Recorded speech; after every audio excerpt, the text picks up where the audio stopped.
Good morning students. Welcome you all to my YouTube channel PEC Academy Kurukshetra. My dear students, today I am here to discuss lesson number 7 of Unit 1 Physical World and Measurement. बड़ा ही important ये lesson है, जैसा कि मैं पहले भी आपके साथ डिस्कस कर चुका हूँ कि unit 1 physical world and measurement जो है बेसिकली 15 मार्क्स का आपके फाइनल एग्जाम में पूछा जाता है।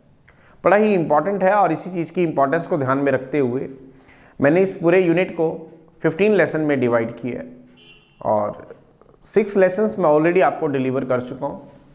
Now this is lesson number 7, जिसके अंदर हम 4 टाइप्स ऑफ जो फिजिकल क्वांटिटीज़ हैं उनको हम स्टडी करेंगे।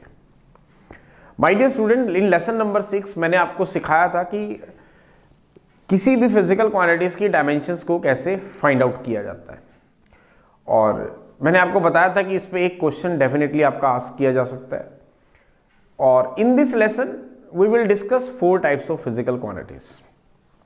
माय डियर स्टूडेंट्स, जैसा कि हम जानते हैं कि there are the large amount of physical quantities जिनके फॉर्मूलेस के हम डेरिवेशन इन लेसन नंबर 6 देख चुके हैं। तो whenever you have to study all the physical quantities, जब आपने उन सभी फिजिकल क्वांटिटी को स्टडी किया, उनके डायमेंशनल फॉर्मूले को स्टडी किया, तो आपने देखा कि on the basis of that you have to divide it into the 4 types. सबसे पहला था आपके पास डायमेंशनल कांस्टेंट, दूसरा है आपके पास डायमेंशनल वेरिएबल्स, तीसरा है डायमेंशनलेस कांस्टेंट और चौथा है dimensionless variable. My dear students, अब नो क्रैमिंग, हमें रटना नहीं है, हमें सिर्फ समझना है। और अगर आप चाहते हैं कि आप फिजिक्स को समझ के करें तो आपको मेरे चैनल के साथ कहीं ना कहीं जुड़ना होगा। If you have to join my channel PEC academy Kurukshetra, subscriptions आप ऑन करें, नोटिफिकेशन ऑन करें ताकि ये वीडियोस आप तक पहुंच सके। And my channel will give assurity to you कि अगर आप मेरे चैनल्स के वीडियोस को देखते हैं, समझते हैं, तो डेफिनेटली आपको क्रैमिंग करने की जरूरत नहीं है। आप टॉपिक्स को बड़े आसानी से अंडरस्टैंड कर पाएंगे और उनके आंसर्स को बड़े आसानी से आप लिख पाएंगे। And that assurity is to be given by only mister Manoj Pahuja, who is the specialised teacher of physics in Kurukshetra, जो आज आपको ये अश्योरिटी दे रहा है कि if you have to connect with my channel, if you will connect with my channel and see all the videos of different units जो कि मैंने फोल्डर्स वाइज बना रखे हैं, देन डेफिनेटली जो फिजिक्स है वो कहीं ना कहीं अब आपको क्रैम करने की जरूरत नहीं है। ये सिर्फ अश्योरिटी मैं आपको यहां दे रहा हूं और आप इसको खुद ही अनुभव करेंगे after seeing the videos of my basically after seeing the lectures. आप खुद ही इस चीज़ को मतलब एनालाइज कर पाएंगे कि जो फिजिक्स पहले हमें इतनी टफ लगती थी अब वो उसको समझना बहुत आसान हो गया है। तो स्टार्ट करते हैं आज के इस लेसन को, जिसके अंदर आज हम डिस्कस करने वाले हैं 4 तरह की physical quantities. My dear students, जब हमने लेसन 6 में डायमेंशंस को स्टडी किया, उन फिजिकल क्वांटिटी के डायमेंशनल फॉर्मूले को फाइंड आउट किया, उनको स्टडी किया, तो हमने देखा कि जो डायमेंशंस फॉर्मूले को स्टडी करने के बाद हमने जितने भी फिजिकल क्वांटिटीज थी उसको 4 कैटेगरी में डिवाइड किया। सबसे पहला था डायमेंशनल कांस्टेंट, दूसरा है डायमेंशनल वेरिएबल्स, तीसरा है डायमेंशनलेस कांस्टेंट और चौथा है डायमेंशनलेस वेरिएबल्स। तो 1 बाय 1 हम हर किसी को स्टडी करेंगे विद एग्जांपल और समझेंगे कैसे। तो सबसे पहला है डायमेंशनल कांस्टेंट। देखो नाम से ही क्लियर है, एक ऐसी फिजिकल क्वांटिटी जिसकी डायमेंशन हो, डायमेंशनल मींस डायमेंशन हो, कांस्टेंट मीन वो क्वांटिटी आपकी कांस्टेंट होनी चाहिए। तो ऐसी जितनी भी फिजिकल क्वांटिटीज हैं जो जिनकी वैल्यू कांस्टेंट है, वो चेंज नहीं हो रही विद रिस्पेक्ट टू टाइम, लेकिन उनके पास अपनी खुद की एक डायमेंशंस है, तो उसे हम डायमेंशनल कांस्टेंट कहेंगे। दोबारा समझें, डायमेंशनल कांस्टेंट मींस पहली बात, जिस भी फिजिकल क्वांटिटी की हम बात कर रहे हैं वो कांस्टेंट होनी चाहिए, उसकी वैल्यू चेंज नहीं होनी चाहिए विद रिस्पेक्ट टू टाइम। दूसरा, उसके पास डायमेंशन होनी चाहिए। अगर ऐसी कोई फिजिकल क्वांटिटी है जिसके पास डायमेंशन भी है और वो उसकी वैल्यू कांस्टेंट भी है, वो चेंज नहीं हो रही विद रिस्पेक्ट टू टाइम, तो उसे हम डायमेंशनल कांस्टेंट में काउंट करेंगे। जैसे कि for example velocity of light, अगर आप वेलोसिटी ऑफ लाइट की बात करें तो देखो मैं अभी आपको दिखाऊंगा कि वेलोसिटी ऑफ लाइट जो है वो बेसिकली एक कांस्टेंट कैसे है। डायमेंशनल कांस्टेंट में कैसे काउंट हो रही है, इस चीज को अभी हम समझेंगे कि जो वेलोसिटी है वो आपकी डायमेंशनल कांस्टेंट में कैसे काउंट हो रही है। तो अगर हम वेलोसिटी की बात करें तो what is the formula of velocity? Velocity होती है आपके पास that is displacement upon time. तो सबसे पहले मैं वेलोसिटी की ये चेक कर लेता हूं कि क्या डायमेंशन है या नहीं। तो first we will find out the dimension of velocity, और सेकंड में ये चेक करूंगा कि क्या ये कांस्टेंट क्वांटिटी है। अगर तो इसके पास डायमेंशन है और कांस्टेंट है ये, तो इसका मतलब ये डायमेंशनल कांस्टेंट के अंदर आ जाएगी। तो चले स्टार्ट करते हैं वेलोसिटी को। मैं दोबारा रिपीट कर रहा हूं, व्हाट इज डायमेंशनल कांस्टेंट? ऐसी फिजिकल क्वांटिटीज जिनके पास डायमेंशन भी हो और उनकी वैल्यू भी कांस्टेंट हो, वो चेंज ना हो। जैसे कि for example velocity of light, जिसको हम c से डिनोट करते हैं, तो c की वैल्यू है 3 × 10⁸ मीटर पर सेकेंड। तो क्या ये कांस्टेंट है? जब हम पढ़ते थे तब भी ये वैल्यू यही थी, आज पढ़ा रहे हैं 20 साल के बाद तो भी वैल्यू यही है, आगे भी यही रहेगी। तो c जो है एक कांस्टेंट क्वांटिटी है। तो क्या इसकी डायमेंशन है? चेक कर लेते हैं। c is velocity. वेलोसिटी होती है आपके पास डिस्प्लेसमेंट अपॉन टाइम। वेलोसिटी की डायमेंशन हम 6th लेसन में स्टडी कर चुके हैं। What is the dimension of velocity? That is LT-1। Velocity displacement upon time, तो डिस्प्लेसमेंट को L से और टाइम को T से, तो LT-1। तो ध्यान से देखो, क्या डिस्प्लेसमेंट की जो वेलोसिटी है क्या उसकी डायमेंशन है? यस, बिल्कुल है। क्या वो कांस्टेंट क्वांटिटी है? यस, बिल्कुल कांस्टेंट क्वांटिटी है। दोबारा देखिए, इसकी डायमेंशन मैंने कैसे निकाली? c is the velocity. Velocity होती है आपके पास displacement upon time. Now what is the dimension of displacement? L। What is the dimension of time? That is T। तो ये बना LT-1। तो ध्यान से देखो, क्या वेलोसिटी ऑफ लाइट की अगर हम बात करें तो इसकी डायमेंशन है? यस, बिल्कुल है, LT-1। क्या ये कांस्टेंट क्वांटिटी है? यस, बिल्कुल है, 3 × 10⁸ मीटर पर सेकेंड। तो इट मींस ये डायमेंशनल कांस्टेंट में आ जाएगी। सेकंड है यूनिवर्सल ग्रेविटेशनल कांस्टेंट। अब इसको भी निकाल लेते हैं। What is universal gravitation constant? Newton law of gravitation की बात करें तो F इज G(m1m2/r²). तो आपके पास जो G है, this is the universal gravitational constant, F × r²/m1m2।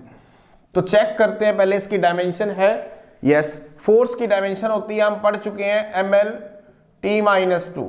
r is the distance, इसकी डायमेंशन है L²। मास की डायमेंशन है m²। तो यस, g की बिल्कुल डायमेंशन है ये रही m-1 L3T-2। कैसे निकाली? न्यूटन लॉ ऑफ ग्रेविटेशन का फॉर्मूला लगाएंगे, F = G(m1m2/r²). तो G आ गया F × r²/m1m2। फोर्स की डायमेंशन होती है mL(T-2). r is the distance, that is L, तो L²। मास m²। तो ये बन गया m-1 L3T-2। बिल्कुल डायमेंशन है। क्या ये कांस्टेंट क्वांटिटी है? यस, इसकी वैल्यू फिक्स है, 6.67 × 10⁻⁻11 न्यूटन मीटर स्क्वायर पर किलोग्राम स्क्वायर, और ये कभी भी चेंज नहीं होती। तो इसका मतलब it has a value, constant value, and it has a dimension. तो ये डायमेंशनलेस, डायमेंशनल कांस्टेंट के अंदर आ जाएगी। सेकंड हम बात करते हैं डायमेंशनल वेरिएबल की। तो these are the quantities whose values are variable. ये वो फिजिकल क्वांटिटीज है जिनकी वैल्यूज कांस्टेंट नहीं है, इनकी वैल्यू क्या है? वेरिएबल है, and they will possess dimension. तो what are the dimensional variable? देखो नाम से ही क्लियर हो रहा है, डायमेंशनल मींस डायमेंशन होनी चाहिए, वेरिएबल मींस जिसकी जो वैल्यू है वो कांस्टेंट ना हो, उसकी वैल्यू चेंज हो विद रिस्पेक्ट टू टाइम। तो ऐसी जितनी भी फिजिकल क्वांटिटीज हैं जिसके पास डायमेंशन भी है और जिसकी वैल्यू चेंज हो रही है विद रिस्पेक्ट टू टाइम, तो उसे हम डायमेंशनल वेरिएबल में काउंट करेंगे। जैसे कि फॉर एग्जांपल अभी मैं आपके सामने दिखा रहा हूं एरिया। अगर हम एरिया की बात करें तो यहां पर मैं लिख रहा हूं एरिया। चले, एरिया है आपके पास मतलब 10 मीटर स्क्वायर। एक पर्सन ने कहा कि एरिया है 10 मीटर स्क्वायर, दूसरे ने कहा एरिया है 20 मीटर स्क्वायर, तीसरे ने कहा एरिया है 30 मीटर स्क्वायर, चौथे ने कहा एरिया है 40 मीटर स्क्वायर। तो क्या एरिया की वैल्यू चेंज हो रही है? यस, बिल्कुल हो रही है। इसका मतलब एरिया की जो वैल्यू है it is not constant, it is variable. तो चेक करते हैं क्या इसकी डायमेंशन है। एरिया की डायमेंशन चेक करो। एरिया होता है आपके पास length into breadth. Now what is the dimension of length? That is L, dimension of breadth that is L, तो it comes out to be L square. It means area की जो dimension है that is m0 L square T0। तो yes, area की बिल्कुल dimension है और इसकी वैल्यू कांस्टेंट भी नहीं है, तो इसका मतलब एरिया जो है वो डायमेंशनल वेरिएबल में आ गया। सेम मैनर से अगर हम वॉल्यूम की बात करें तो किसी ने कहा कि वॉल्यूम है 1 मीटर क्यूब, किसी ने कहा क्यूब का वॉल्यूम है 2 मीटर क्यूब, किसी ने कहा क्यूब का वॉल्यूम है 10 मीटर क्यूब। तो क्या वॉल्यूम वेरिएबल है? यस, इसकी वैल्यू फिक्स नहीं है, इट विल बी वेरिएबल। क्या वॉल्यूम की डायमेंशन है? चेक कर लेते हैं। वॉल्यूम होता है आपके पास length into breadth into height. Now length की डायमेंशन है L, breadth is again L, height is again L, तो that comes out to be L की पावर 3। तो इट मींस इसकी डायमेंशन है m0 L3 T0। Yes, volume की बिल्कुल dimension है कितनी? m0 L3 T0। एरिया की बिल्कुल डायमेंशन है m0 L2 T0, लेकिन क्या इनकी वैल्यू फिक्स है? नहीं। Area it will be change with respect to time, volume it will be change with respect to time, तो its value is variable and it has a dimension, so it is called dimensional variable। चलिए next पे आते हैं। तीसरा है हमारे पास dimensionless constant। अब ध्यान से देखो, dimensionless, पहली बात तो इसकी कोई डायमेंशन होनी नहीं चाहिए, दूसरी ये कांस्टेंट क्वांटिटी होनी चाहिए। क्या बताया मैंने? तीसरा क्या है हमारे पास? Dimensionless constant.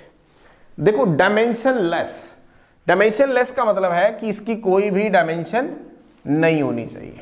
दूसरा, इसकी जो वैल्यू है वो कांस्टेंट होनी चाहिए, वो चेंज नहीं होनी चाहिए। तो अगर ऐसी कोई फिजिकल क्वांटिटी है जिसकी वैल्यू कांस्टेंट है लेकिन उसकी कोई भी डायमेंशन नहीं है तो उसे हम डायमेंशनल कांस्टेंट कहेंगे।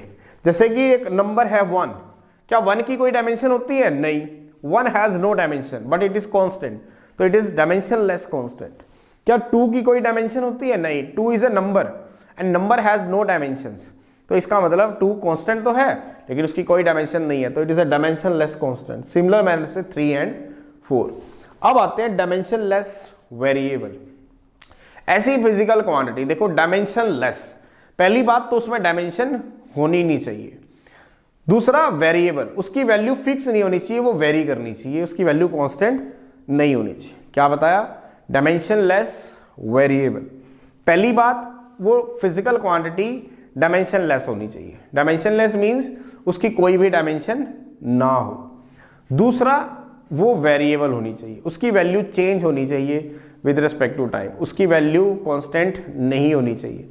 तो ऐसी जितनी भी फिजिकल क्वांटिटीज हैं जिसकी वैल्यू वेरिएबल है, चेंज हो रही है विद रिस्पेक्ट टू टाइम, लेकिन उसकी कोई डायमेंशन नहीं है, उसे हम डायमेंशनल लेस वेरिएबल्स में काउंट करेंगे। जैसे कि फॉर एग्जांपल एंगल, अगर हम एंगल की बात करें, what is the formula of angle? That is arc upon radius. तो चेक कर लेते हैं क्या इसकी कोई डायमेंशन है। Arc what is that? Arc is length, तो L, radius that is L, तो ये बन गया आपके पास L की power 0। It means it has no dimension. पहली बात, इसका मतलब इसकी कोई भी डायमेंशन नहीं है, तो ये डायमेंशनलेस तो है।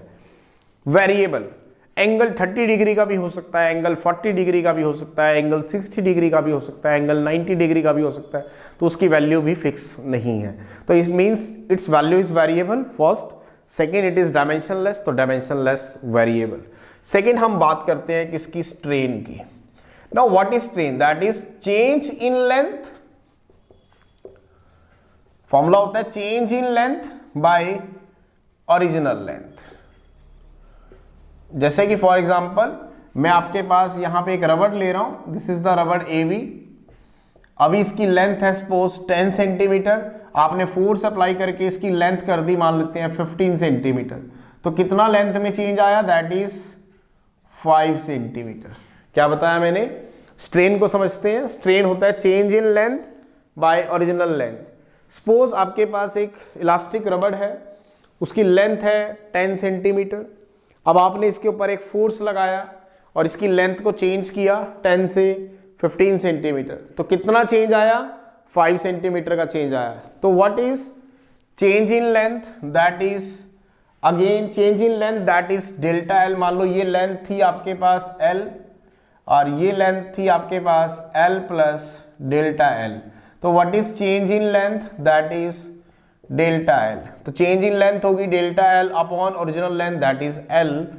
तो अगर हम बात करें, this is suppose capital L and this is suppose L plus delta L and this is delta L. तो change in length is again a length, तो उसकी dimension that is L. Original length is again length, that is L. तो it has no dimensions. इसका मतलब जो ये strain है इसके पास भी कोई भी डायमेंशन नहीं है, तो ये डायमेंशनलेस होगी। लेकिन ये वेरिएबल कैसे है? हो सकता है किसी ने इसकी लेंथ 10 सेंटीमीटर ली हो, किसी ने इसकी लेंथ 50 सेंटीमीटर ली हो, और जब एक्सटेंशन करी तो किसी ने 10 सेंटीमीटर का इसको एक्सटेंशन दिया, किसी ने इसको 5 सेंटीमीटर का दिया, किसी ने इसको 7 सेंटीमीटर का दिया। तो वैल्यूज इज वेरिएबल। तो पहली बात, इस फिजिकल क्वांटिटी की कोई भी डायमेंशन नहीं है। दूसरा, ये एक वेरिएबल है, तो ये आगे डायमेंशनलेस वेरिएबल। चौथा हम बात करते हैं स्पेसिफिक ग्रेविटी। स्पेसिफिक ग्रेविटी, ये मैंने आपको इसकी डायमेंशन निकलवा के दिखाई थी। What is the formula of specific gravity? उसका फॉर्मूला है that is density of body divided by density of water at 4 degree Celsius. What is density? That is mass upon volume, तो यूनिट है ml-3। Again density of water that is ml-3, cut गए तो it has no dimension. इसका मतलब specific gravity की भी कोई dimension नहीं है। कैसे? स्पेसिफिक ग्रेविटी का फॉर्मूला होता है density of body divided by density of water at 4 degree Celsius. Means किसी भी बॉडी की डेंसिटी और वाटर की density at 4 degree Celsius. Density का फॉर्मूला होता है मास अपॉन वॉल्यूम, मास m, वॉल्यूम l क्यूब, तो ऊपर जाएगा तो l की पावर -3, तो ml-3। Same density of water ml-3, तो they will cancel out, it has no dimension. तो specific gravity is also has no dimensions, पहली चीज। दूसरा, डेंसिटी जब आप बॉडी को चेंज कर देंगे तो डेंसिटी भी चेंज हो जाएगी, ठीक है, लेकिन उसकी डायमेंशन चेंज नहीं होगी, डायमेंशन विल रिमेन सेम, तो दे विल कैंसल आउट। तो वैल्यू चेंज हो जाएगी लेकिन डायमेंशन क्या रहेगी? डायमेंशन लेस रहेगी वो। तो इसका मतलब इट हैज नो वैल्यूज, पहली बात, sorry, it has variable value specific gravity, इसकी वैल्यू वेरिएबल है। सेकेंड, इट इज डायमेंशनलेस, तो ये आ गया आपके डायमेंशनलेस वेरिएबल। क्या स्पेसिफिक ग्रेविटी की कोई डायमेंशन आ रही है? नहीं, नो डायमेंशन। सेकेंड, ये वेरिएबल है, डेंसिटी तो किसी की सबकी अलग अलग होगी, तो इसका मतलब ये एक वेरिएबल है, और दूसरा इसकी कोई डायमेंशन नहीं है, तो it is dimensionless variable. So this is lesson number 7, जिसके अंदर हमने स्टडी किया कि 4 तरह की जो टाइप्स है। कैसे? क्योंकि जब हमने फिजिकल क्वांटिटीज के डायमेंशनल फॉर्मूले को एनालाइज किया, फाइंड आउट किया, उसको स्टडी किया, तो उसके बाद हमने देखा कि there are the 4 types of physical quantity जो अलग अलग कैटेगरी में आ रही है। तो वो पहली थी हमारे पास डायमेंशनल कांस्टेंट, जिसके अंदर फिजिकल क्वांटिटी की एक कांस्टेंट वैल्यू थी और उसकी अपनी एक डायमेंशन भी थी। दूसरी थी डायमेंशनल वेरिएबल्स, जिसके अंदर फिजिकल क्वांटिटी की डायमेंशन तो थी लेकिन उसकी वैल्यू वेरिएबल थी। तीसरी थी डायमेंशनलेस कांस्टेंट, जिसके अंदर फिजिकल क्वांटिटी की ना ही कोई डायमेंशन थी लेकिन उसकी वैल्यू कांस्टेंट थी। चौथी थी डायमेंशनलेस वेरिएबल, जिसके अंदर ना तो फिजिकल क्वांटिटी की वैल्यू कांस्टेंट थी ना ही उसकी कोई डायमेंशंस थी। इसमें ये क्वेश्चन डेफिनेटली आपके पेपर में आस्क किया जाता है, 4 मार्क्स का ये क्वेश्चन आता है कि write down A short note on 4 types of जो आपका क्वेश्चन था डायमेंशनल्स, मतलब 4 टाइप्स ऑफ फिजिकल क्वांटिटीज कौन कौन सी है। तो 4 आपने बतानी है ऐसे कि सर हमारे पास जो है, जब हमने डायमेंशनल फॉर्मूले को स्टडी किया तो on the basis of that we have to divide the physical quantity into the 4 category. First one is dimensional constant, second is dimensional variables, third one is dimensionless constant and fourth is dimensionless variable. So this is the lesson number 7. बड़ा ही important था और paper में जो इस तरह के जो questions हैं ये डेफिनेटली आस्क किए जाते हैं, तो आपको इस तरह के क्वेश्चंस अटेम्प्ट करने में प्रॉब्लम ना आए, that's why I am here making the video on this question, and as early as possible I will upload this lesson on my YouTube channel PEC Academy Kurukshetra. So from there you can download the lesson video of this lesson and if it will and see and learn how we have to attempt these types of questions if it will asked by the examiner in your final exam. So at last, my dear students, again I am saying, if you like my videos, like my work, like my effort, then please don't be forget to subscribe my channel. My channel is PEC Academy Kurukshetra. तो अंत में मेरे प्यारे विद्यार्थियों, अगर आपको मेरा काम पसंद आ रहा हो, मेरे वीडियोस, मेरा चैनल, मेरे एफर्ट्स अगर आपकी प्रॉब्लम को सॉर्ट आउट करने में आपकी हेल्प कर रहे हो, तो प्लीज़ मेरे चैनल को सब्सक्राइब जरूर करें. My channel is PEC Academy Kurukshetra. धन्यवाद. जय श्री कृष्णा. जय गुरु जी.